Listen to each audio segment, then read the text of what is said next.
Hello, everyone, and welcome. And thank you for being here today.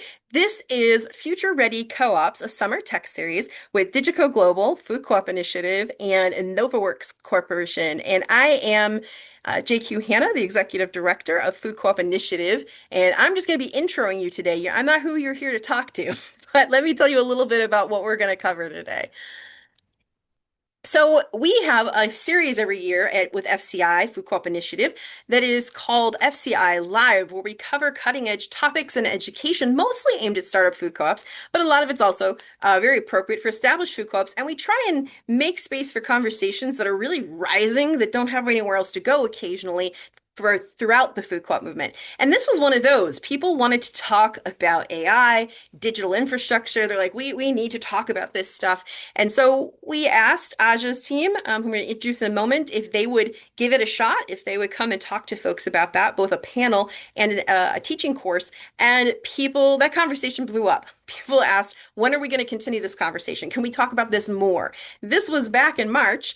And so we were like, well, what do you guys think? And we've decided to build a session, a series actually, for the summer and see if people in the food co-op movement really want to continue this convo. So we had a great conversation in June. That was a panel on tech and ethics and how they merge with cooperative values. And we'll be sharing that recording when the whole series is over. If you've registered for any of these sessions, you will get the link to all three recordings. Today, we're here to talk more about digital readiness. We had two sessions in FCI Live, right? And one of them was a panel discussion. One of them was, okay, as experts, can you break down for us what we should be thinking about as food cooperatives about digital readiness? We are not necessarily experts in that, but we have the luck of in Digico and Novaworks both the experience of running grocery cooperatives, so that operational experience, understanding what we're up against as we're trying to think through digital readiness, and that digital expertise in digital systems and security. So people asked if they could elaborate more on what they shared in our last session. And I'll make sure to get the link to the last session they did for us in the chat, that one from the FCI Live series. But for now, we're going to move into actually turning this over to the team from Digico and from Novaworks and letting them talk to you all today. And then there will be one more session in the series. We'll wrap up talking about that at the end. So I'm going to stop sharing my screen and turn this over to Ahzjah Simmons, who is the CEO of Digico Business Solutions and her partners at Novaworks Corporation. You guys take it away. Thank you, JQ. So great to see you again and excited to be a part of this journey with you and Novaworks. And thanks everybody for coming back. For those of you who are coming back and those of you who are joining us for the first time, welcome, welcome, welcome. We're really excited to continue these conversations, share information that we have, and really hear from you as well. What's happening in your world and what are you interested in doing? Where are you now? Where would you like to go? Those kinds of things and how we can get ready for some of that. So as JQ said, yes, I am currently CEO of Digico Global Business Solutions and working at the intersection of digital transformation and cooperative work as well and community-centered innovation. I'm also co-director for Georgia Cooperative Development Center, and I'm also a former GM for about 6 years, member services manager for about 10 years, board president and board director, and also spent some time on the NCG board of directors as well. And so when we're sharing information, or I'm sharing information, it's really sharing through that lens. And so I just wanted you to kind of know that. Things are changing all the time, and it's been 4 years since I've been a GM, so I'm sure there's a whole lot changing as well post-COVID. So I'll be really listening for where you are now and what's happening and what you're interested in. I'll be joined a little bit later in the call by Johnny Chirse of Novaworks, as well as Rickie Bailey, who is the VP of Operations for Novaworks, and Johnny is the CEO. And their work focuses on building secure, resilient technology systems. They do marketing, they build, they secure, they do lots of things. And one of the things I love about them is that they build and secure. And we've worked with them a little bit with GCDC and other organizations, and they're just great guys, but really knowledgeable and talented. And so I was really excited to invite them to this conversation and to share some of their knowledge and wisdom with you. So I'll go ahead and share screen, and then we will get started. Okay. So thanks, Rickie and Johnny, for saying yes, and FCI as well. All right, so digital readiness for cooperatives and being future ready. That's a little bit about what we're going to be talking about today. And some of that is really going to be a focus around, how do we get ready for this future? And two of the areas that we like to focus on are, being digital ready as far as future ready, but also how do we help our people to be ready for this stage as well? And how do we integrate that? And so looking at the future of cooperative technology, asking you all to sort of think about where you are now and where would you like to go? Are you ready now? And are we ready as a collective ecosystem? And some of the things I think we talked about at our AI panel and previous presentations was really, we feel like we can build it. We feel like we can write that future for ourselves and not really expect anyone else to do that. We have our co-op difference, we have unique differences, we have values and principles and all these things that really drive our work. And so we believe that that can really drive what we design for ourselves and that we're really the only ones who can do that. And so some of this is also the information that we're sharing, but also listening to you so that we can design with that in mind. And so this is one framework we think about in terms of digital readiness or future readiness, and it's around these 5 dimensions. One is around the vision and the leadership. So aligning the technology with the mission of the organization. And then also, so your boards, your managers, your GM, all those folks sort of having the right mindset around this work, because we know that as the mindset changes, the outcomes change as well. So getting alignment around that is really important. Also, looking at your member, owner, and customer experiences and how we can, make things better for them as well. So strengthening the engagement on the co-op side, as well as strengthening the operational side, and how we can improve the experiences of our member owners and customers as they're shopping at the stores, as they're engaging whatever operation it is that we are sharing with them. So really strengthening those things, because now it's just a whole different landscape, and the world is changing, as you know. And so people, there's been an expectation set around the experiences, and there's a lot more automation. There's a lot more information coming at them. And so that's something that we want to also think about customizing and making sure that it's a part of the future ready experience for our members and customers. The other piece we're talking about is the people and the learning. So really making sure that that learning is continuing, invoking P5, right? Principle 5, education, training, and information, and not just around the operation, but also the actual education around cooperatives. Whatever that education is, it's really important to sort of create this and cultivate this environment of continuous learning. And being future ready and digital ready around our cooperatives is going to be really key, that our people are ready. They're learning all they need to learn to engage and bring the mission of the cooperative to life, but also to fine-tune the experiences for staff, as well as member owners, as well as board directors as they're doing the work they're doing, everyone in that cycle, so that they feel confident and clear about their movements and what they're trying to do. Technology and operations, creating secure integrated systems is really key. And that's something that Novaworks, Johnny and Rickie really emphasize. That's their specialty. One of their specialties is around the security. And we know that with data breaches and all of the aspects that come with digital environments and AI environments, that data is becoming more and more important, how we handle it, how we use it, and being transparent about it as well. And so being future ready, these are some of the pillars that you can begin to think about in your organizations as well.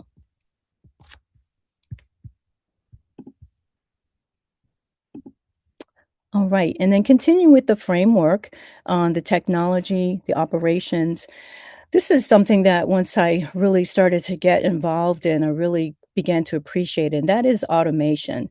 So even if there isn't an AI component in your co-op, something you're not really wanting to embrace at this time, automation is really key.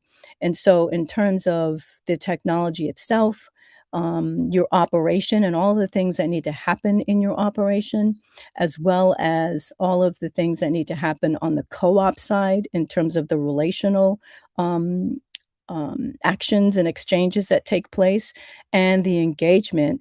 Automation is one of the things that are really going to be key in that framework, in your journey to being future ready. And so you can begin to think about all the different ways and all the different things that we're doing repetitively, all the bottlenecks, all of those things that occur on a regular basis. Automation can really help to minimize that and free up space and time so that we can do some of the other work that we need to do. Even if it's something simple, like I remember walking through the co-op and seeing something that was, breaking, right? And it there was just no time to fix that thing, and I'd walk by it over and over again, and so would others, and I thought, "Wouldn't it be great if I just had, something that could get the ball rolling on this?" And so, um, later on, we designed a work order system, but it'd be great if you could just take a picture of whatever that issue was and load it up to, an app, and then it would go to the person to, take some action on, get it started. Things like that, simple things like that in terms of operation, you can automate and you can create simple apps for these days. So these are things that you can consider future ready actions and things to consider. We talked about data already in governance, board conversations as well, that goes along with the vision and leadership. And so it's not just one component of the cooperative that is being future ready. It's all the aspects. So it's the board as well as the management team, as well as the GM, as well as the staff, as well as the vendors, all the different pieces that have to come together there, that everyone is in alignment in where we're going and what we need and how to get there. This here is just a reminder that the technology should not take the place of a lot of the work that we're doing, but really enhance and improve and amplify, our co-op difference, our mission, the trust that we, ask for from our staff and management team and customers and member owners, the participation, the education, the P5 that I talked about earlier, and really emphasizing that because we know as cooperatives, there's so much learning that needs to happen consistently. Um, so that people aren't really moving with the way of the world, but they're really understanding this is what I've become a part of and this is how it's different. It's just a critical part of the success of the cooperative. So the LMS systems, learning management systems, are a part of being future ready and having all that information available for people as they enter our ecosystem or as they enter our funnel, as they say. So whether it's an email, or it's a member orientation or a staff orientation, or maybe just onboarding vendors. I used to really want to onboard vendors in a more intentional way. Sometimes we would just throw them into the cycle for lack of time or whatever, but really being intentional about each of those relationships and how people are coming into it. A lot of times starts with the education and the orientations. And so having that LMS system that's accessible for everyone to share information, to receive information is also another great way that we can become future ready. And the community, building the community, we've talked about this in prior sessions as well. It was really around the CRNs and the customer relations management systems, and those are becoming more and more accessible now, and something we talked about in our previous sessions. But that's another way that we're using technologies to amplify the relationships and the relational wealth that are so critical to cooperatives. And I talked about this just a little bit ago, elevating education and treating it as, really foundational infrastructure. The board onboarding process, member edit onboarding, vendor education, talked about that a bit ago, and all these different areas, again, that we're wanting to bring people into being future ready, digital ready, and having our people ready to engage in this way is part of preparing for that. I think I remember using a system, I think it was called NASDAQ when I was on the NCG board, and it was a really great way to just organize all of the documents, the policy governance, and also keep up with if you're out of compliance, then there was, the piece where you have to show what your plan is and your timeline, just keeping up with all of that over the year of all the monthly reports or the quarterly reports. It would hold all of that for you. And so, those types of things, just making it easier to do that. And again, the vendor education process was something that was really sort of gnawing at me because we didn't have a process for that. And it's such a critical part of the ecosystem and building it out and that relational wealth. You want to continue to enhance those relationships and make those experiences as smooth and seamless as possible. And having the technology to leverage and to integrate into those relationships is really, really helpful in terms of readiness. Data stewardship here. Rickie is probably going to talk a little bit more about this, but we're using the word stewardship so that it's not just about, data coming in or data moving around, but how are we engaging with this data? Are we being transparent? Are people understanding how we're using it so that we can really build the trust that's necessary for that relational wealth throughout the relationship, again, from the beginning to, any part of that relationship cycle, integrating ethics, which we talked about in our AI panel session, integrating our values, all of these pieces. And where is this going? So you can think about this as well. Think about some areas that you would like to start with. What is some digital aspect or some aspect of your organization that you would like to, where you would like to start, and put that in the chat if you can. And so that we can, pull that into the Q&A. And as we're moving through this information, just figuring out where you want to start is really critical. You might have seen or heard something and wanted to do it, but didn't know how or where to start.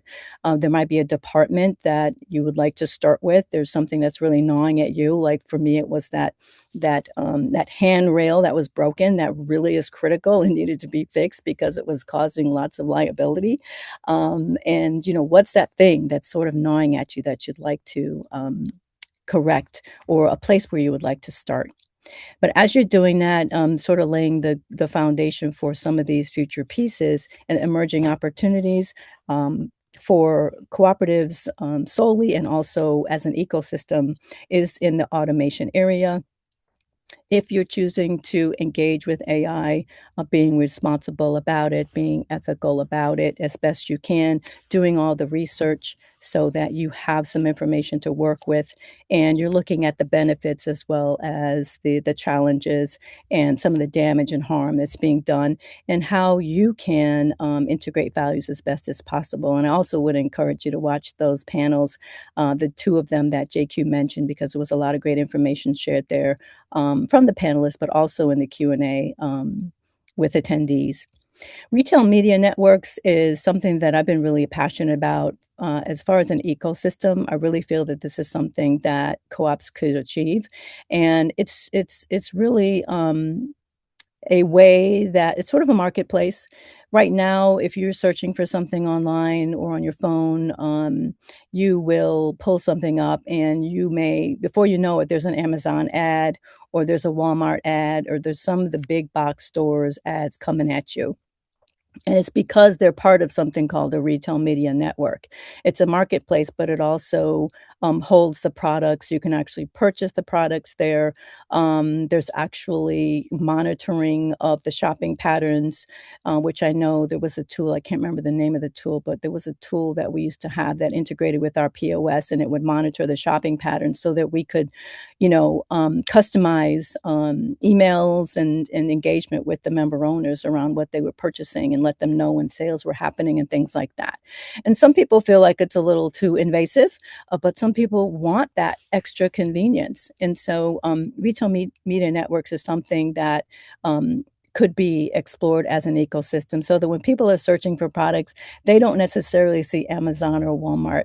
They see 7-Eleven and Natural Foods Market, or they see, Market 166, or they see Outpost, or they see those products and those vendors and those local producers, and they get educated about cooperatives. So it's not just a retail marketplace, but also an educational space where people are learning about the benefit of cooperatives and what they do and how they work and how they become members and invite people into this world beyond the retail exchange. And so that's something that we can think about as an ecosystem. And these are others. One other one I'll mention, I won't go through all of them. Platform cooperatives is another area that's growing. And this may not be a retail food co-op. It can be any type of co-op, where it could be a tech cooperative or an ag co-op, different cooperatives and different organizations where they're wanting to have a space online to exchange their goods or their services or both. And they're using a platform to do it. So they may have a brick and mortar, but there's also a platform online that people can engage with and purchase and share and exchange information. And this is also something that's a growing area in the cooperative space, actually globally. There's a global movement.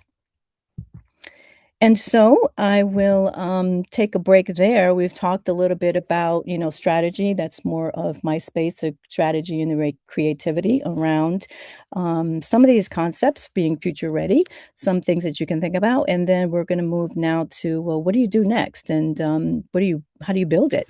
And how do you create what it is? How do you get ready? And so I'll invite Rickie and Johnny to come on now and share their information. And also, JQ, I don't know if you wanted just maybe to start us, if we could hear a little bit from folks about some of those prompting questions and maybe some areas that they're interested in working or starting from. I did repeat your prompt in the chat, and we only got one response right now. People are really listening. So which is that I primarily here because I'm concerned about the ethical concerns of automation.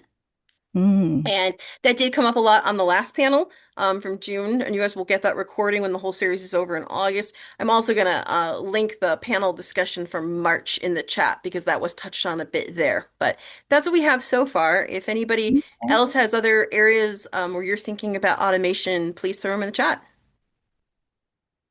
That's great. Automation, and then any other areas that you would, what does future ready mean to you? What is it that you would like to see happen at your co-op that maybe you're not equipped to do right now, but for you, that's future ready. Because I think we can say what it is in terms of digital readiness, but there may be some other areas that we're not thinking of, in terms of what that means to you, aspects that we can also build in. So I'll turn it over to you, Rickie, now. Thanks, everybody. How you doing today, Rickie? You're on mute. Oh, there you go. Can you hear me? Yes. How are you? Perfect. Yes, I am doing grandacious. How is hope well, I'll say I hope everybody is doing well today. So yeah, getting ready to share some exciting information. All right. Very good. Well, good to see you. And we did introductions earlier, so you can go ahead and share now if you're ready. Thank you, Rickie. Yeah, let me get my canvas or the presentation uploaded. I'm Okay. sorry. JQ, anything else come up on the chat? Yes, Adam says they're thinking more about an area because they're a knowledge-based organization. It says we're knowledge-based. I think I don't know if you mean that if you're a food co-op store or not, but automating the transfer of information across platforms. So meetings can turn into to-do list, into project management, so everybody's work can keep flowing. Hmm. Okay. Yep. Definitely seen some models on that. That's great. Knowledge-based. Okay. Okay. Anything else? And that's it for now. That is it so far. Oh, there we Okay. go. Have NCG member food co-ops automated their bill payment? Oh, this is kind of an NCG question. Like, have we automated bill payment? I'm reading the AP fraud from fraud vendors is increasingly high problem as we automate these systems. So, I think questions when I about was that. leaving, they were starting that. They Yeah. had some type of, yeah, I think they had I that, can't but that answer was, on NCG's behalf here, but yeah, yeah, yeah, neither can if anybody I. does know the answer and wants to throw it in the chat to Alan's question, feel free. Very good. Right. I'm getting Okay. everything pulled up. I do apologize about that. Yeah, we were expecting you to share, Ahzjah. That's why. Oh, I'm Yeah. sorry. I'm sorry. That's my fault. That's my fault. Let me go ahead and do that. Nope, I'm sorry. That's my fault, everybody. My mistake. I did commit to that and then had a brain fart. So here we go. Here you go, Rickie. Thank you. Thank you. I was like, Sorry I about got it if that. you need me to, but it's all good. My apologies, everyone, to you as well. Okay, here And you go. I'll start. Thanks, Johnny, for Yeah. kicking the First, butt. thank you, Digico. Thank you, FCI, for inviting us to this wonderful presentation. It's always an honor to spend time with all the leaders here who are committed to building stronger communities through all kinds of cooperative movements. Again, my name is Johnny Chirse, CEO and Chief Information Officer for Novaworks Corporation. For more than 20 years, I've worked with organizations across healthcare, nonprofit service, education, government, and enterprise technology. Although every organization has different goals, one principle remains constant. Technology should never distract from your mission. You know, it should strengthen your mission. Um, Cooperatives are people first organizations, as you know, and your success is not measured only by revenue. You know, it is measured by trust, collaboration, um, shared ownership, the value you create to members. So today, technology is a part of that value. And every member login, email, online payment, board report. I mean, there's a plethora of things. Digital interaction depends on technology working uh, towards, how securely you're operating in your organization. Our conversation today is about making sure technology quietly supports your mission while protecting the trusts your members place in you every day. So that's what we want to get across today. Rickie, let's talk about what it looks like from an operational standpoint. Yeah, thank you, Johnny. And again, Rickie Bailey. I am Vice President of Novaworks, Vice President of Operations for Novaworks Corporation. And so when I think about technology, I don't immediately think about like servers, softwares, or the technical terminology. I think more so about what happens way before that, what happens on Monday morning. Thinking about, can every employee log in? Can members receive access and services? Can the team access, documents and systems it needs? Can the organization continue operating without delays or confusion? So these are some of the things that I think about, because operational excellence begins long before somebody even sits down at the computer. So when it comes from planning, when it comes to clear processes, dependable support, systems designed around the people who use them, that's what our goal revolves around. And it's simple: build technology that allows people to focus on people. So that's what I think about when it comes to technology. Am I on the Excellent. right And slide, that's guys? You can go to the next Yeah, slide. yep. Next slide. So this slide talks about the modern cooperative technology stack. The pyramid represents a pattern we see at every organization. People often invest in applications first because applications are visible. A new member portal, accounting systems, collaboration platforms, or customer relationship management tools feel like progress because people can immediately see and use it. Okay. But every application depends on accurate, protected data.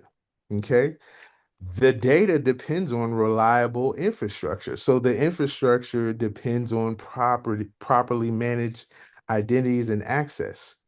And identity depends on cybersecurity controls that verify who is connecting and what they are allowed to do. That is why security is not simply another layer, at the top of the technology stack. It's definitely not. Security is the foundation beneath every layer. Okay. If the foundation is weak, even the best application can become unreliable, inaccessible, or dangerous. And we've seen that many times before we started on projects from past technologists building things that are off. Um, if the foundation is strong, each technology investment becomes more valuable and sustainable. Yeah, So and when I go was going to ahead. say, when that foundation is healthy, employees, they don't spend their day thinking about the technology, they just simply work because everything is working behind the scenes. So, that's where you have members receive faster and more consistent service. The leadership, they're able to receive better information. The vendors are easier to manage. The operations become way smoother, all because the systems support the process instead of interrupting it. So everything is in a flow state. Once the technology is healthy, people are not even thinking about it. It's like when you drive your car, you turn the ignition on, you expect the car to drive. So that's how smooth everything should be when everything is working healthy. And the goal is not to collect more tools. The goal is to create an environment in which every tool works together securely. So I'm sorry, I just want to add that in there. You Slide, can go please. on to the next slide.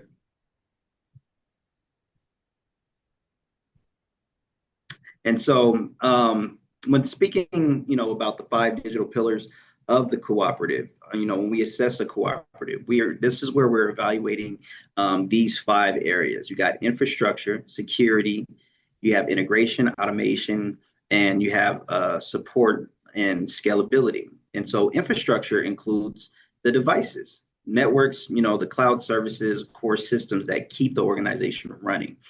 Security protects the identities, the systems, the data, integration.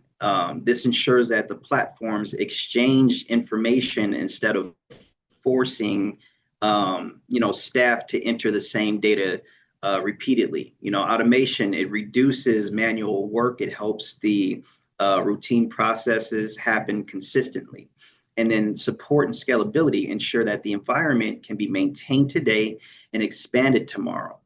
And each pillar supports the next pillar. Like I said, it's a flow.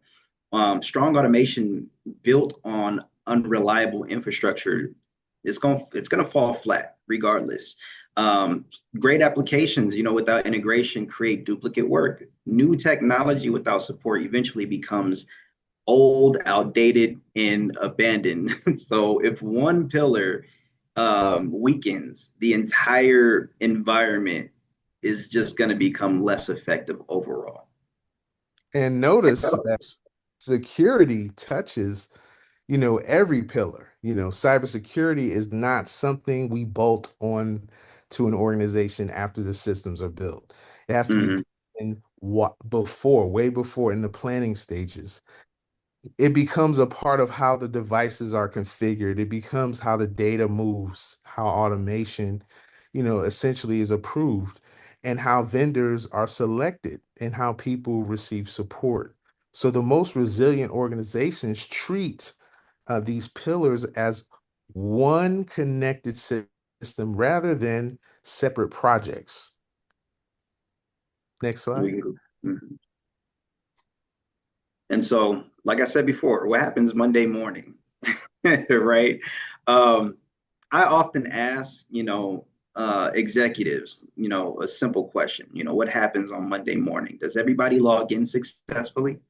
I might ask, can members reach your services? Do workflows continue when somebody's absent? Can remote employees connect securely? Does a team know who to call when something breaks? And so, these questions that they might sound, basic, but they're not. They really reveal whether or not the technology is truly building and truly supporting the organization. Operational excellence is measured in the ordinary moments. A new employee receiving access on time, a payment processing correctly, files being restored, a member receiving a prompt response. If routine work depends on one person alone, if it depends on one person remembering an undocumented process, the organization as a whole is going to be at risk. And if systems only work when nothing changes, the organization has a risk. So Monday morning, it shows us whether planning has become your practice. Yeah, and I agree. Reliable Monday mornings. Oh man, I remember last Monday was wild. But Crazy. you have all your systems in place. You have a reliable Monday morning. Reliable Monday mornings do not happen by accident, though. They are a Mhm. result of monitoring, maintenance, documentation, training, backups, access control, and security. The objective is not perfection. No, no organization is perfect at any time. But the objective is predictable operations, and prepare and having a prepared response when something unexpected occurs. For example, we do incident response, say the site gets shut down or a bill is not paid or something like that, which is definitely negligent on the management side. But we have to be able to act right then and know who to call and know how to get it back up and running. So that's just something I wanted to get across there. Slides 5, please. Thank you so much. Cooperatives are increasingly attractive targets. I don't know if you guys knew that or not, because they often manage valuable member information, financial transactions, you have employee records, you have community relationships, even while operating with limited cybersecurity resources. Since we've been involved with cooperatives recently, we've seen a lot of dead weight on resources and backends, logs that are off, just different uses that don't apply to the organization. So, but the first major threat is, in this case, is phishing, and attackers send messages designed to create urgency. I know some of you have seen that, those emails, those weird emails. Oh, this is from somebody you think but then it's not. It's just a cloned email, a spoofed email that came into your account. Well, we have to always, focus on business email compromises, because they are more targeted. An attacker may impersonate an executive. I mean, the major corporations experience that all the time, but you guys are the small or mid-sized or large organizations that should know that because you're out there, you need to be protected in your email systems. Um, and also ransomware can encrypt systems, disrupt services. I mean, you guys can be working one day and all of a sudden your internet gets, you know, clogged up, and then now you can't access your services, and that's an accessibility problem. Um, AI enabled fraud. Nowadays AI is a culprit as well, using the WhatsApp messenger to try to send you messages from somebody you think and then have you click on links to possibly have you download something on your system. So in a nutshell, criminals can create convincing emails, voices, images, and documents. So we don't know who they are sometimes because they use mechanisms that mask themselves. But that means that visual and verbal familiarity and training internally is important. It's not enough to just see one type of email and then think that that's it. No, they have many hundreds, thousands of type of emails, Mhm. strategies to trick us. And so supply chain risk comes through vendors, and technology partners. A cooperative can have strong internal practices and still be affected by a weakness in a third party platform. So that's why it's important to make sure your vendors are secure as well. Whoever's accessing your systems are secure. Credential theft remains one of the most common entry points. A reused or stolen password can give an attacker access to your email, financial platforms, all kinds of things that you do not want them to touch. And the answer is not fear here. That's not the answer here. The answer is layered protection. Multi-factor authentication. I'm sure you guys have heard of that, like Google Authenticator and other systems that can be put in your systems. User education is one of the most important parts to educate your team on what's available or what's out there, what hacks are out there, what to look out for so they can protect themselves. Secure backups so that your data can be secured somewhere if something does happen. Monitoring, vendor review, access controls, of course, making sure everybody has the right permissions. You don't want people just accessing anything in your systems. And a rehearsed incident response plan. That's what most organizations don't have. And we have to make sure that that happens too, because again, you have to be ready for something to happen. Rickie? Mhm. And that's why, yeah, no, it's important, that everybody is again in alignment when it comes to your response plan, and those trainings are important. Make sure nobody's sleeping on that training that happens within the organization.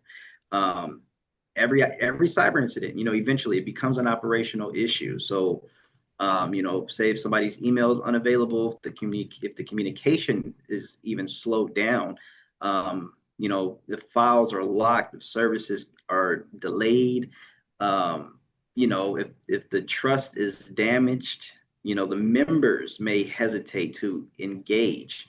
So when the systems stop, the whole mission can stop. That's why cybersecurity must be treated as business continuity and not simply as just an IT and concern. So really just wrapping everything up, cyber risk is an operational risk, financial risk, and a member trust risk. So all of those are risks, and then we can go ahead and get into zero trust. The next slide. Zero trust for cooperatives. This is like my favorite thing to say, zero trust. At Novaworks, we trust no software, no infrastructure. We put controls in place for anything to happen. Okay. So that's why zero trust for cooperatives is important because you have to have authentication. You have to be able to verify identity, validate devices, and be able to grant access when it's time. Zero trust is built around straightforward principle, never trust automatically, always verify, basically. Traditional security often assume that anyone inside the office network was safe. Well, we know that that's not true. Because they can go to office network and then go to Applebee's or or Starbucks and get on a bad network for lunch. So um, zero trust asks every question every time access is requested. That's the key here. Um, and like for example, who is the user? Uh, is the device managed health and is it healthy? Is the location or the behavior unusual? So those are some of the basic questions that we ask as security engineers and professionals for you. We call, like if we're your MSSP or your security provider, we call and say, hey, is this you logged in? And sometimes people get caught off guard, but we want to make sure we protect you, your data, and your devices. Rickie, you can continue. Yeah. And just going off of that, good security should be able to protect people without creating unnecessary friction. Again, as he said, you might be caught off guard. Sometimes it happens multiple times a day. Somebody's really trying to break the infrastructure of your organization, and we might have to hit you up and be like, hey, is this you? Hey, is this you? Hey, is but it's a part of the process. And so the implementation, it must reflect um, how the employees, how the members actually work. When identity, when the devices and the permissions are managed well, most verification happens quietly in the background. So security becomes stronger, the better and the more consistent that user experience becomes. Trust should be earned through verification. It shouldn't be assumed because of location or because of familiarity. And we can go on to the next slide. All right, now building a cooperative digital resilience. Digital resilience means that the organization can continue its mission before, during, and after disruption. So we describe resilience as a continuous cycle. And, there's 5 things that we really implement. The first one is protect.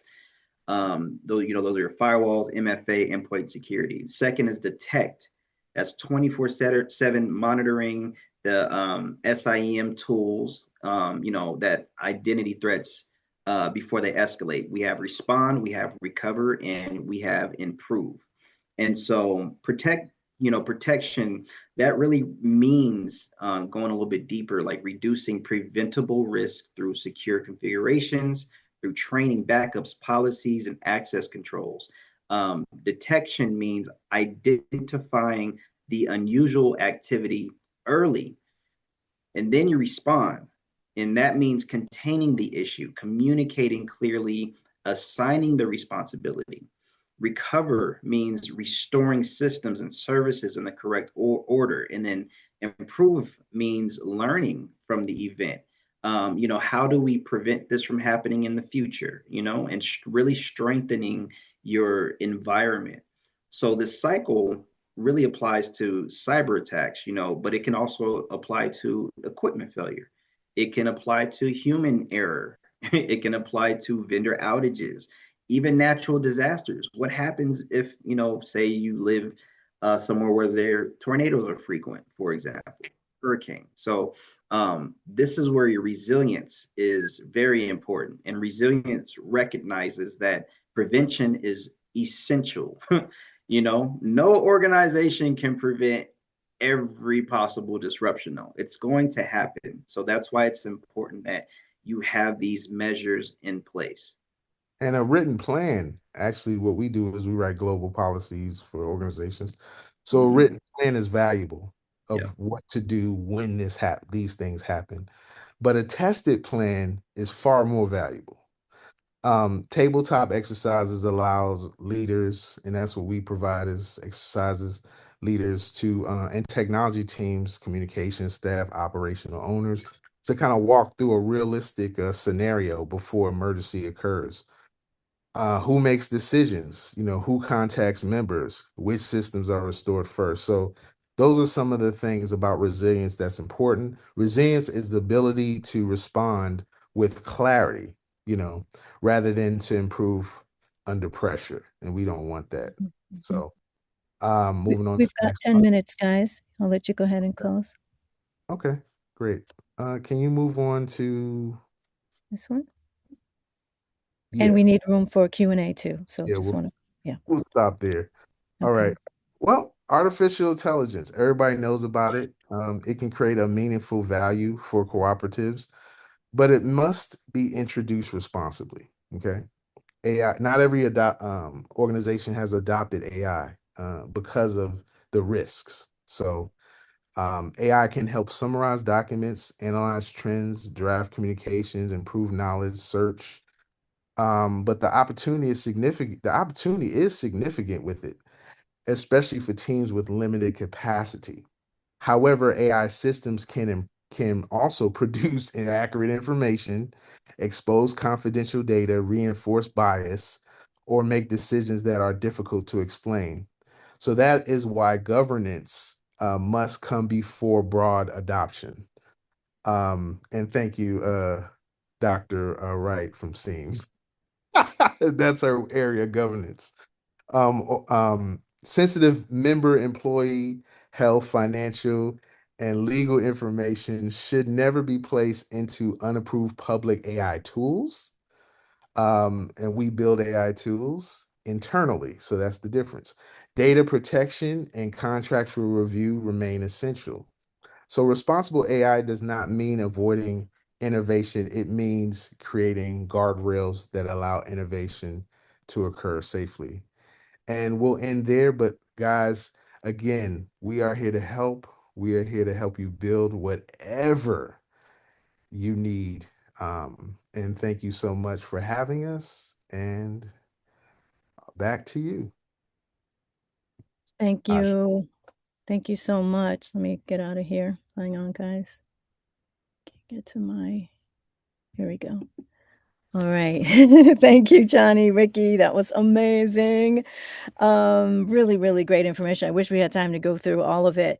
But you mentioned it sounds like we have to, oh, hey, Tina, I didn't realize she was on. That's okay. I thought you just given her a, hey, No, thank you, she was Tina. giving shout outs during. Oh, okay, great. Hey, Tina, thank you.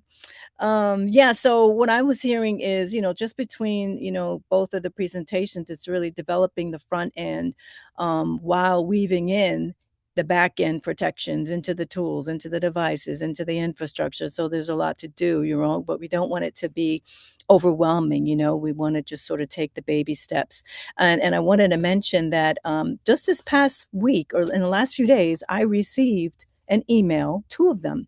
Both of them were invitations. I don't know if you all have seen this yet.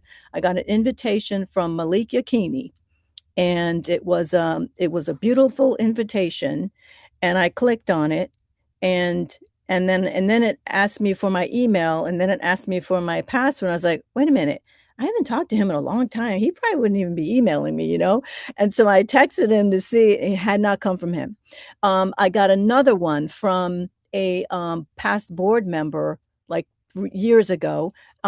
Same thing. It's like an invite, like paper. I can't remember the name of the tool. There's a tool called paper something, and it's helps you to automate your invitations.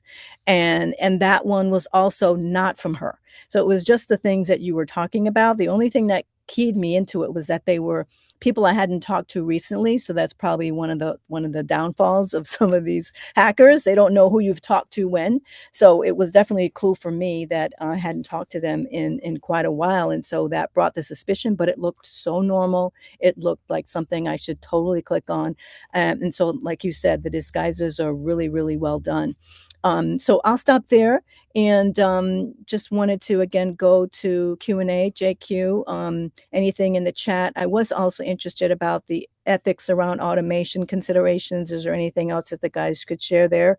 But getting a deeper understanding of the specific ethic concerns around automation and anything else that might be in the chat for us to address in the time that we have left. I encourage people to again to use the chat and to throw some things in there. So there was a lot of appreciation for the whole idea of stores having rehearsed responses. As food co-ops, we all know if you've been the general manager or management team, we have to have these written, documented processes. What if a fire happens? What if a tornado happens? Whatever it is Rickie was bringing up, and having those for tech crisis, people were like, "Oh, that was kind of eye-opening. That was awesome." But I am not seeing anything else in the chat right now. If people have anything else they Okay. want to throw in there, or if you're really one of those people who don't like to use the chat or for any reason can't use the chat and you want to unmute, please put up your hand. And we can do All that right. as well. Very good. Thank you for that, JQ. I was wondering about, let's see, do people have any security now, through their IT people or NCG or anyone else? Are there systems that people have in place now, or is that a gap that people are considering? And then also the person that mentioned the ethics around automation, if they wanted to share any more on that and maybe have the guys respond to that a little bit. So that was just another thought that I had. Excellent. So if anyone, I'm not seeing any hands put up, you could put your hand up or throw it in the chat.